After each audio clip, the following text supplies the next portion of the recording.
Hey guys, what's going on? So I want to talk to you guys today about concurrent training. So if you aren't familiar with that, in its simplest form, concurrent training is really like if I was going to do aerobic work in the morning, then I would be doing intense work in the afternoon. So almost like opposite style of work. Now we understand that there's lots of different programs that can utilize this, right? So there's the French confusion method, which is like doing a slow eccentric or a slow or even a heavy lift mixing with aggressive plyometric training to follow, right?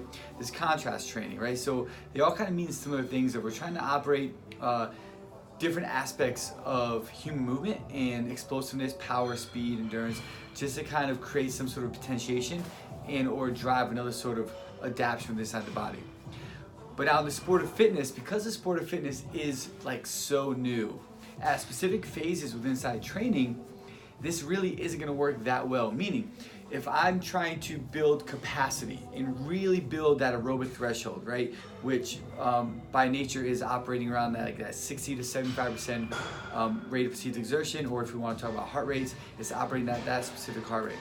So if I have to build this aerobic threshold, and I have to do lots of work within inside this realm, it's going to take me a while to do that. But with that being said, I also need time for the body to recover. So if I come back in the afternoon and I start hammering out sessions with intense mixed modal workout for the sport of fitness, this can backfire with what I'm trying to do of building the aerobic threshold with the AM. So one thing that I want you guys to think about as you're writing programs and developing programs for your athletes is what we try to develop and build, we have to build across all realms within inside the body in order for it to A, have recovery, B, have adaptation, right? So we need to stress the body to elicit the response we need to create the adaptation that we want, but we have to allow for recovery to occur in order to kind of increase that new baseline level. Now, if we do it and then we hit it hard with some other form of training, we can keep backfiring or keeping us under kind of like that realm, or prevent ourselves from kind of increasing, getting to that next level. Now, at specific points within inside training, yes, there is a time for that, right? There's a time to call upon that. After we've built the threshold, there'll be days we might switch to kind of like the 80-20 rule or the 70-30 rule, right? Or for that matter, the 50-50 rule, meaning we have one percentage of the week built around kind of like one style of training, so let's call it aerobic threshold work, and we have other days being more intense. But when we start adding intensity, have that whole day be intense, right?